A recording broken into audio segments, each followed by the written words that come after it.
Saludos, empezamos con la lección uno del curso de contenidos teóricos y teoría técnica. En este caso va a tratar sobre historia del Jiu-Jitsu. La idea es que pues podamos eh, aprender y ampliar algunos de los conocimientos que muchas veces dentro de las clases se ven por encima, se mencionan, pero no se profundizan.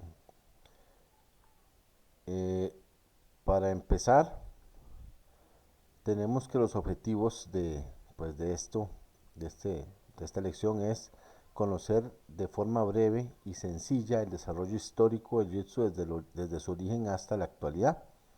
Y como objetivos secundarios tenemos aprender acerca del surgimiento de las diferentes artes marciales, poniendo mayor énfasis en el Jiu-Jitsu y su relación histórica con las demás artes marciales, e identificar los principales acontecimientos de desarrollo histórico de Jiu-Jitsu en Costa Rica. A manera de introducción, la importancia de conocer la historia del Jiu-Jitsu es muy grande.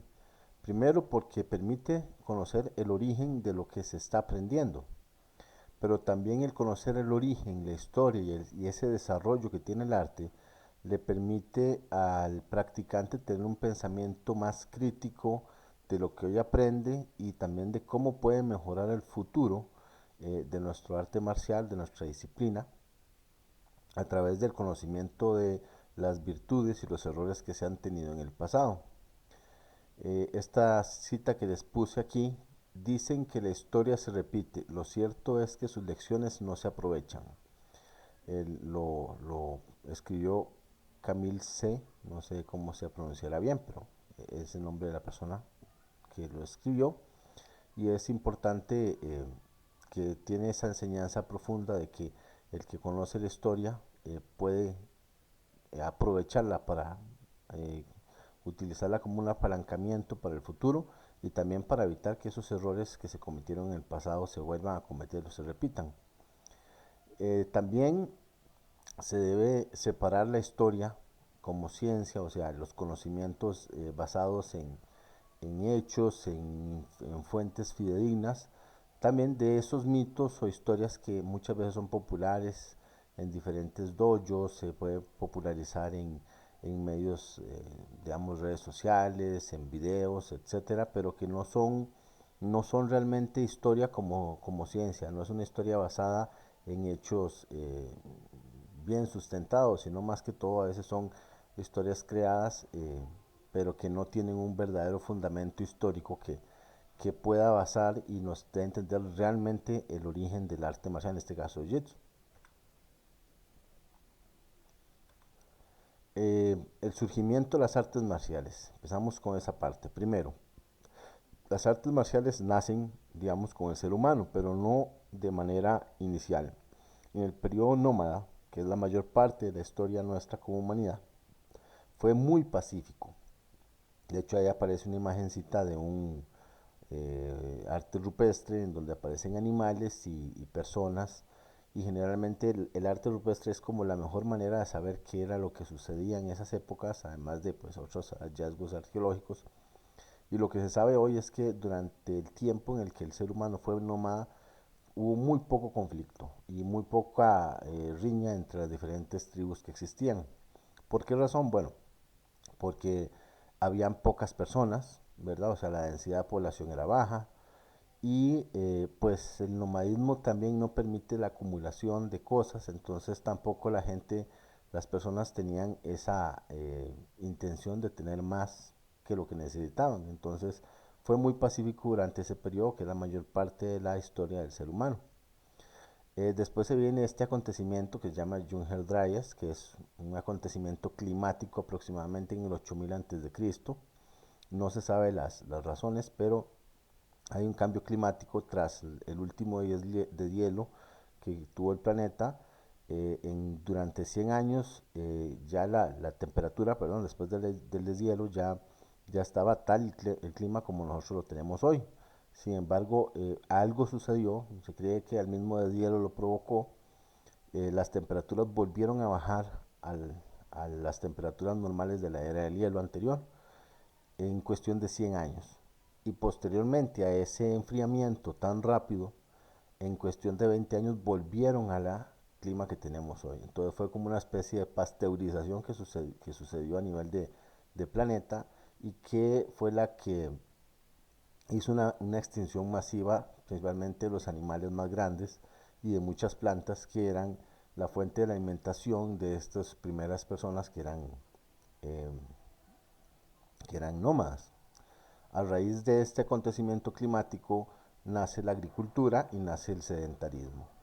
Y con ellos nace también el conflicto, que inicialmente nace como un problema entre los nómadas que no entendían la propiedad como tal, o por lo menos la propiedad fija, y los sedentarios que estaban obviamente dispuestos a defender sus cultivos y sus animales de estos nómadas que no entendían que un animal le pertenecía a alguien o que había unas plantas que habían sido cultivadas por alguien. Entonces nace la propiedad y también nace la acumulación.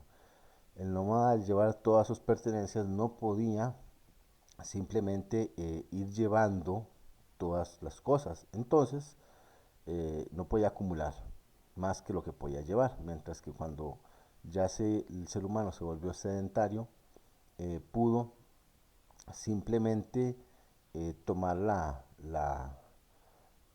decisión de ir acumulando cosas, ir acumulando propiedades, llámese animales, llámese cultivos, llámese objetos, que hacen que las personas se volvieran más conflictivas. De hecho, generalmente y actualmente muchas personas asocian el nacimiento de la agricultura con el conflicto y las guerras. Pero todavía no nacen las artes marciales. ¿Por qué? Porque lo que existen son protoartes marciales. ¿Qué es esto? Son la semilla de la cual iba a surgir el arte marcial. ¿Por qué? Porque un arte marcial es no solamente un conjunto de técnicas que nacen espontáneamente, sino que también es esas habilidades practicadas y pensadas ya para la guerra, para la defensa. Entonces estos primeros conflictos lo que se daban eran, digamos, pleitos entre grupos o personas, ¿verdad? Pero lo que se daban eran ataques y defensas de manera natural, no practicadas, no pensadas o no desarrolladas, que es lo que se conoce como un protoarte marcial. Posteriormente nacen las ciudades-estado, cuando ya esas primeras aldeas, esos primeros grupos humanos que se asentaron, empezaron a crecer porque la agricultura les permitió tener un mejor estilo de vida, la población creció, hubo más concentración de población en áreas pequeñas y estas áreas se empezaron a hacer pequeñas ciudades-estados más o menos entre el 7000 y el 4000 antes de Cristo. Las primeras ciudades-estados y ese primer nacimiento de este movimiento que les digo de sedentarismo y agricultura nace en lo que se conoce como Sumeria, que es ese mapita pequeñito que es lo que hoy es Irak. Esos dos ríos que se ven ahí sería el Tigris y el Éufrates y se ven diferentes nombrecitos y puntitos que eran esas primeras ciudades-estado. Vemos que el Tigris y el Éufrates en este mapa se unen a un río porque inicialmente todavía el nivel del mar era más bajo de lo que es hoy, ¿verdad? Entonces, ¿qué es lo que tenemos? Que ya estas primeras ciudades-estado tienen sus primeros grupos dedicados a la guerra, llámese ejércitos, llámese grupos que se dedicaban ya sea al saqueo o a la defensa de su propia ciudad. Entonces ahí sí es cuando nacen las artes marciales, con estos primeros grupos dedicados a la guerra, y principalmente se habla mucho del Imperio Acadio, que fue el primero en tener un ejército pues de importancia, aproximadamente en el año 2300, como el nacimiento más próximo a una idea ya más formal de arte marcial. La imagencita que está abajo es de un templo en Sumeria, se llama el Templo Baal de Cafalle, y muestra una escena pues de lucha de una historia sumeria en la que es la primera representación de lucha que se tiene a nivel humano, digamos por lo menos ya de estos grupos grandes. También tenemos por otro lado en la India el desarrollo de esas sociedades igual de manera paralela, y hace algunos años atrás se consideraba que las artes marciales orientales habían nacido aquí, digamos, el jiu-jitsu pertenecía a esta cuna de la India. Y se creía que las culturas indias y mesopotámicas se habían desarrollado de manera aparte. Hoy por hoy, y cada día se va teniendo un poco más de claridad en eso, se sabe que había incluso comercio entre ellos, así que en realidad nuestro origen también nace en Sumeria, no en la India, como hace, no sé, unos 15, 20 años se creía que era así.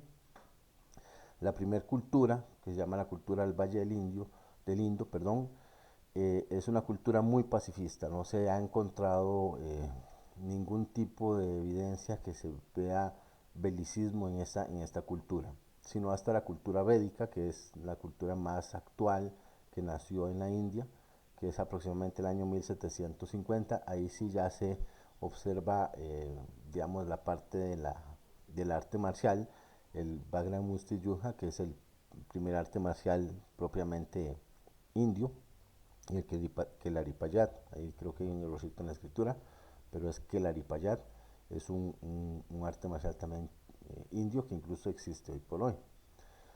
También ese desarrollo se va hacia China, que queda a la par de la India, y se desarrolla lo que se conoce como Kung Fu o Wushu propiamente también, es el nombre más actual, más correcto, que es básicamente un conjunto de artes marciales, no tienen o sea, cuando se habla de Kung Fu o de Wushu no se habla de un solo arte marcial, sino un conjunto de varias disciplinas diferentes. Por otra parte, también hacia el occidente tenemos el desarrollo de Egipto y ahí se da el crecimiento de los deportes de combate occidentales que tenemos hoy por hoy entre lo que fue Egipto y lo que fue Grecia. Aquí es una pequeña imagen de una tumba egipcia, así, en donde esta tumba está totalmente cubierta por pinturas que representan lucha y es muy interesante observarlas y ver las imágenes y ver las diferentes técnicas que se realizan porque muchas las vamos a reconocer incluso hoy de lo que tenemos hoy en el jiu-jitsu. Ahora vamos a lo que es la historia del jiu-jitsu pero en Japón, ya habiendo pasado toda este desarrollo que lo vimos muy rápido, entramos a la parte de Japón que es tal vez la parte que más nos interesa. Para empezar existe pues el Nihon Shoki, que es una crónica, hay otra que se llama Kojiki, pero el Nihon Shoki es en teoría la más antigua, sin embargo fue escrita en el 720 después de Cristo. Sin embargo ella pues relata eh, acontecimientos anteriores y uno de esos acontecimientos es la pelea entre Kehaya y Sukune, en donde ellos pelean frente al emperador Jimmu Tenno, que es el emperador fundador de Japón. Esto se considera la primera referencia de Japón de arte marcial y de hecho se considera la base o digamos, la partida inicial de lo que sería posteriormente el sumo y también el jiu-jitsu. Entonces, en teoría la historia está ubicada en el 20 antes de Cristo, sin embargo vemos que fue escrita hasta 700 años después, entonces tiene su dificultad en el sentido de qué tan histórica es, ¿verdad? Ahora, en cuanto a lo que es ya posteriormente, ya en el siglo V, a partir del año 500, en lo que se conoce como el periodo Nara, la cultura japonesa entra más en contacto con China a través de Corea y esta cultura la enriquece mucho a través de, pues propiamente aspectos culturales, la escritura, el famoso kanji, y también artes marciales, que empiezan estos kung fu, estos wushu que vienen de China a enriquecer esas ideas marciales que existían en este Japón todavía muy reciente. Y en el periodo Heian, aproximadamente en el año 1000 después de Cristo, se da la conformación del Bujutsu, ahí dice Bujutsu, no vi que había ese error también, pero es Bujutsu, el arte marcial, vendría siendo el equivalente al Wushu chino, pero este era practicado digamos, por los conocidos samuráis, que eran guerreros de tipo clan, en donde ellos se dedicaban pues a defender un área y llegan en su momento a tener una importancia muy amplia en el periodo Heian y posterior, porque dominan a través de la parte bélica muchas regiones y se convierte Japón en, una, en un conjunto de subreinos, aunque sí existía un emperador, pero en realidad muchas veces estos clanes eran los reyes de su terreno y Japón se enfrasca en luchas internas, guerra civil que dura varios siglos y son guerras bastante brutales en donde los samuráis pues son considerados pues un grupo bastante violento y bastante peligroso y eran quienes manejaban los hilos políticos y económicos digamos, de la región. Posteriormente, de todas estas guerras, viene el periodo Edo que nace en 1603 hasta 1868. Es un periodo de más de 200 años en el que un grupo de estos samuráis logra tomar el control completo de todo Japón y a través de ese control completo logran hacer que el país entre en paz después de varios siglos de guerra continua. Entonces, este periodo es un periodo en el que se da una transformación muy importante de las artes marciales en Japón y también de la figura del samurái. ¿Por qué? Porque el samurái pasa de ser ese guerrero, asesino, un militar que para ganarse el favor de su superior lo que hacía era que cortaba cabezas a los contrarios y las llevaba y si podía le robaba las cabezas a otros, ¿verdad? A sus compañeros, o sea, no era ese samurái que muchas veces tenemos la idea occidental del samurái bonachón.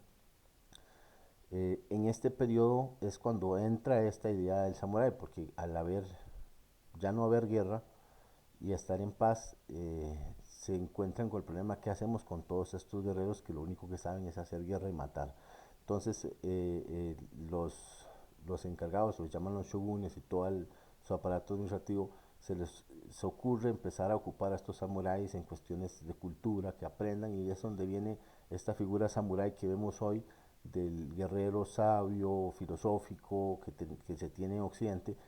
Nace en este periodo. Previamente a eso no eran más que cualquier otro guerrero de cualquier otra región. Y al mismo tiempo ese guerrero que ahora sigue dentro de la visión de la guerra, pero ya sin esa presión de lucha interna dentro del país, dentro de Japón, desarrolla el arte marcial de una manera diferente, ya más como un arte que como simplemente una forma de pelear. Eh, Después, perdón, en este periodo Edo es donde nace realmente el concepto que tenemos de Jiu-Jitsu hoy, actual, bueno, o Jiu-Jitsu en Japón. ¿Por qué? Porque ahí es donde nacen la mayoría de los artes especialistas. El Bujutsu era un arte marcial que era muy general y, digamos, dentro del Bujutsu estaba de todo, desde el que aprendía a pelear con la espada de un caballo, el que estaba en el suelo con un arco, entonces era en general lanzas, diferentes formas de espada, etcétera. Eh, y entonces cada una de estas secciones en este periodo se desarrolla y entre esos estaba el famoso taijutsu, que eran las técnicas corporales que habían sido muy olvidadas durante muchos siglos por el uso de armas y la guerra propiamente, pero que aquí renace y a través de ese renacimiento de crear un arte más como arte y desarrollarlo, aunque ya no estamos pensando tanto como samurái guerrero que vamos a vencer al contrario, sino para desarrollar el arte y la técnica. Ahí es donde nace el arte marcial Jujutsu o Jiu-Jitsu que conocemos nosotros aquí en Occidente, porque desarrolla un área que para el samurái era muy poco importante, que era pelear desarmado, porque para el samurái era más importante la parte de arma que cualquier otra cosa. Posteriormente, a partir de 1868 hasta 1912, tenemos lo que se conoce como la restauración Meiji, que fue cuando cae este sistema de shogunato y vuelve a entrar el emperador como director. Pero lo más importante aquí es que, bueno, ahí se da todas unas guerras que se llaman las guerras Boshin, pero lo más importante aquí es que Japón, el Japón de los shogunes, el Japón del periodo de oro, un Japón cerrado a todo lo que existiera afuera. mientras que a partir de ahí se vuelve una región, un país abierto a la modernización y principalmente tiende a copiar mucho hacia Occidente, traen grandes personales conocedores de Occidente, ingenieros, arquitectos, ¿cómo se llama?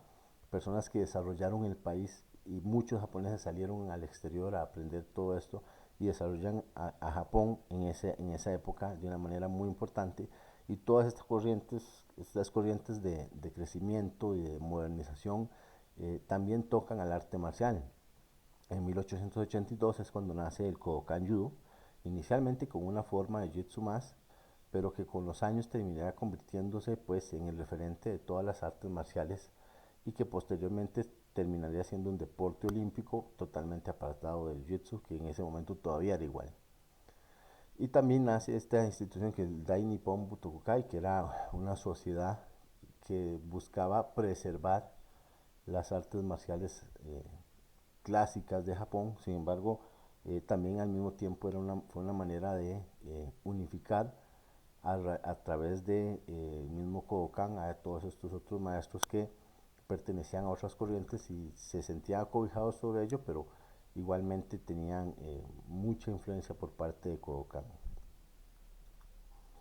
Eh, ya hablando de la expansión del jiu-jitsu hacia Occidente, es muy importante el papel de Inglaterra en ese momento como la mayor potencia mundial, donde por ejemplo personajes como William Barton Wright, que fue una persona que viajó, era un deportista que viajó a Japón, aprendió jiu-jitsu y también al volver, ¿verdad?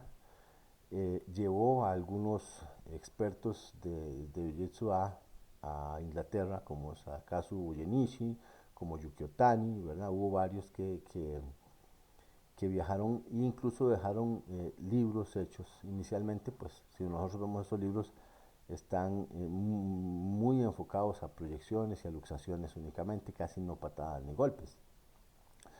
Al mismo tiempo, hubo una popularidad en esa época, principios del siglo XX, del lejano oriente y de Japón, un libro de Lafcadio Hearn, por ejemplo, 1896 creo, por ahí anda. Él viaja, es un periodista que está en Japón y hace un libro, y ese libro habla sobre la cultura japonesa y se vuelve todo un éxito en Occidente. Incluso ese libro tiene un capítulo dedicado completo solo a Jiu-Jitsu. Y todo eso hizo que también se popularizara esa leyenda del lejano oriente, ¿verdad? Y también se da en esta expansión la adaptación del arte, en este caso Jiu-Jitsu, a el ambiente occidental, ¿verdad? Entonces vamos a ver, si vemos videos antiguos, libros antiguos, algunos vamos a ver que incluso utilizan ropajes normales de occidentales.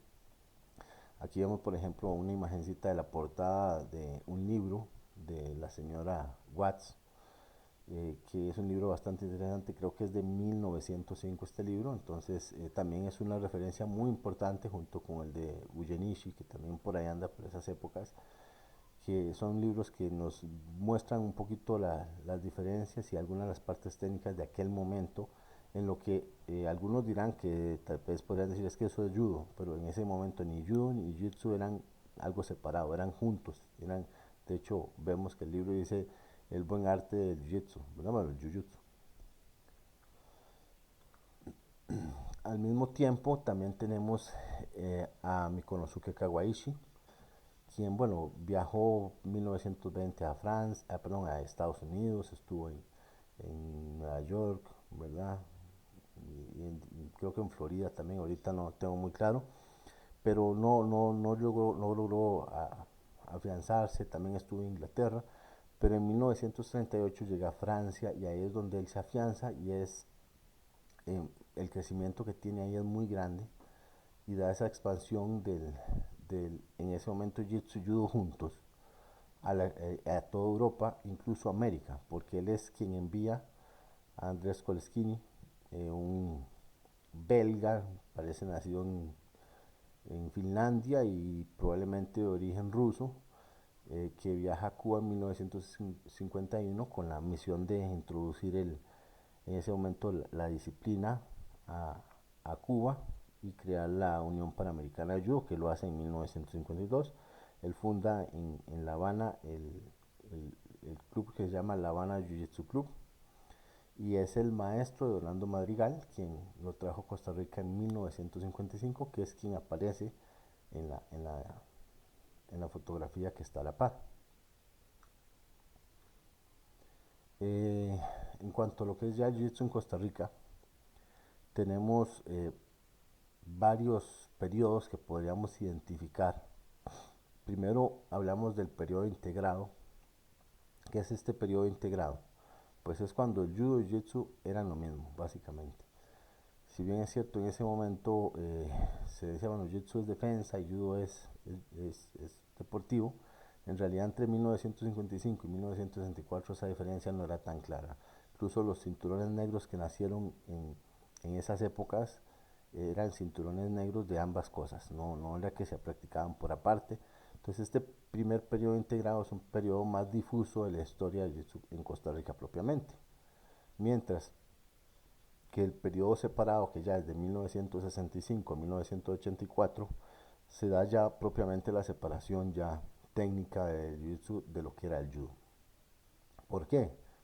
Porque Orlando Madrigal viajó a la primera Olimpiada en 1964 en la que participó el judo, y él compitió allá y vio todo, y cuando llegó a Costa Rica probablemente ideó la separación de ambas, dejando al judo como el arte meramente deportivo o la disciplina meramente deportiva, y poniendo el jiu-jitsu como la disciplina de defensa personal.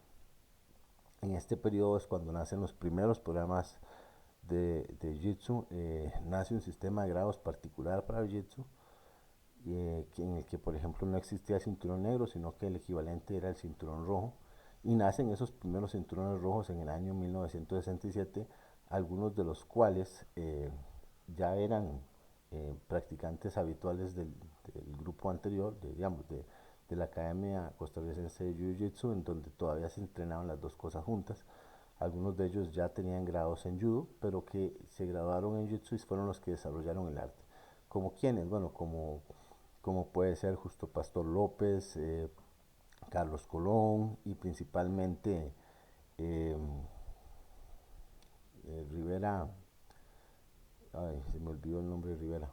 Bueno, Rivera de hecho tiene un libro de 1984, que Rivera es probablemente uno de los padres del jiu-jitsu en Costa Rica, que tal vez no es muy reconocido, pero esos tres primeros fueron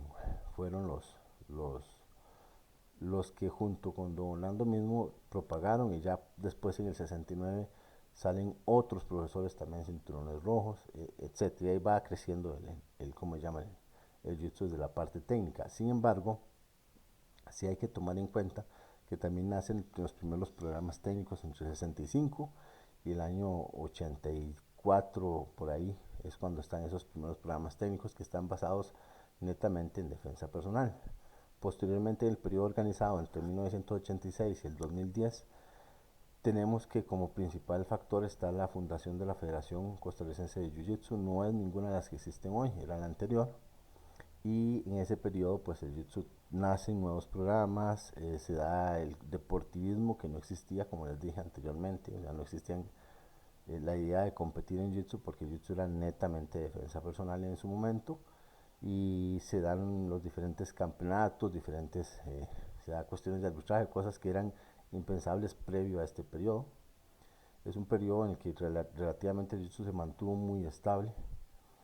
Y por último tenemos el último periodo que tenemos, que ya ahí lo coloqué como periodo sismático, porque tenemos una clara separación de dos grupos fuertes a nivel de organización. Entonces eso ha impedido el desarrollo más fuerte de jiu-jitsu en Costa Rica en la última década. Un periodo que pienso que en algún momento se superará, pero que pues es un periodo en el que se encuentra en este momento, en el que hay dos federaciones, en el que hay problemáticas en la misma organización, justamente por esa división importante que existe en el país. Bueno, esto sería lo que sería la primera lección.